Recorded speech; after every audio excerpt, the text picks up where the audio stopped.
Hello and welcome to the Wolf's Lair. This is your 60-second or 60-minute, whatever it turns out to be, post-Watford prattle.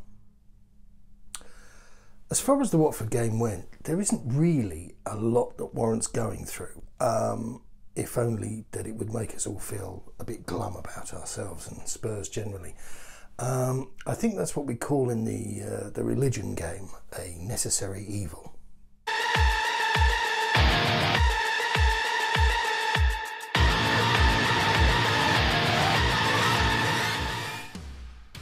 It may shock some of you, it may shock all of you, that I am struggling to work out why the mood in the camp isn't more upbeat than it is presently.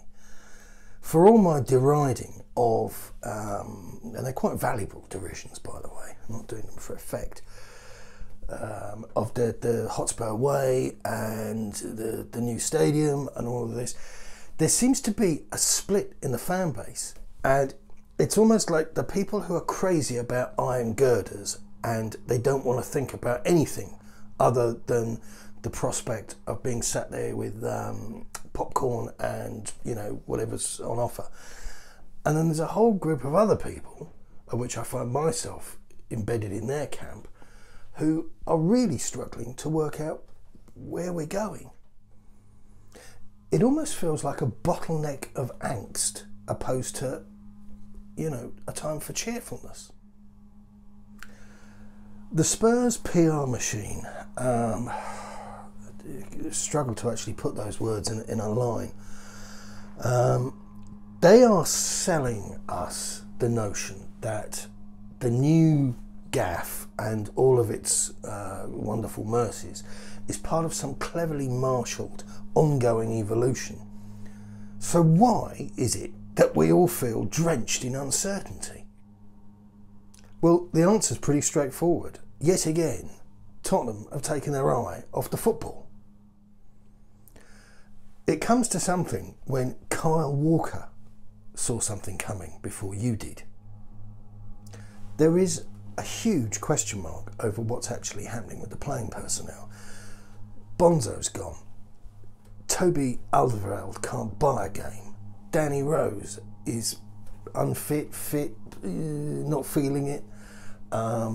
Victor Wanyama's name has been mentioned a couple of times. And you've got to ask why.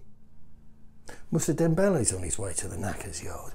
And the manager himself, Pochettino, is playing this. I don't know if it's the pity me because we got vomited out of the FA Cup, or it's his integrity that he feels has been challenged, has been thwarted, smited, or whatever the word is. But he's talking about, oh, with another manager, or, you know, it's not for me to renew my contract. I've made the point on numerous occasions, and it gives me no pleasure to stick to my guns. Change management is something that THFC as a business doesn't do. We're not going to discuss the Tottenham Hotspur Supporters Trust today. There is going to be a full-blown video on that, and you know, I'll give you a heads up so you can avoid it if it's not for you. But there will be blood. These people have taken money, a lot of money from people, and they've also misrepresented themselves horribly.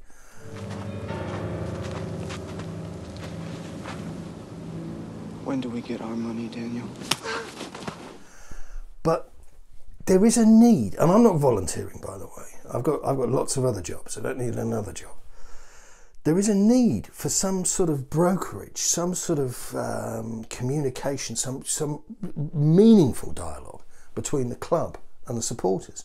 We've just seen the season ticket prices come out, and there was a fair hoo-ha going on there. And as I've said, I don't think this first season is going to be particularly difficult. They will sell. It's the second season which is going to be interesting. But before that happens, wait till you get a load of the general admission prices. Now come on, give me that pound note and let's get it in the till before it fades.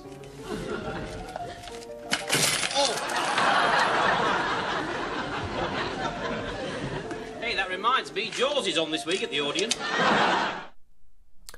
back in January, either during the transfer window or just whenever, Poch said that they were using that window or the time then to prepare for this window that's coming, that we're about to embrace.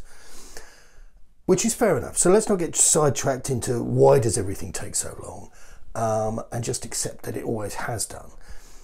But I don't want a splurge. I don't want us to run riot. All I'm looking for is player retention of our best players and making a couple of key acquisitions to ensure that we soften the blow, the transition, the change of moving back out of Wembley into the new gaff. And it just doesn't feel like anything's happening on that front. Certainly nothing positive. Another issue, before we go, is the business with the NFL. It looks a lot like we could be splitting the razzmatazz and therefore the revenue with anything NFL shaped in the UK with other people. And I didn't hear that mentioned up until very recently. I think the bottom line is that Spurs need to get over themselves in respect of playing this commercial sensitivity card and start talking to us. Daniel, talk to me. Good luck. Keep it Tom.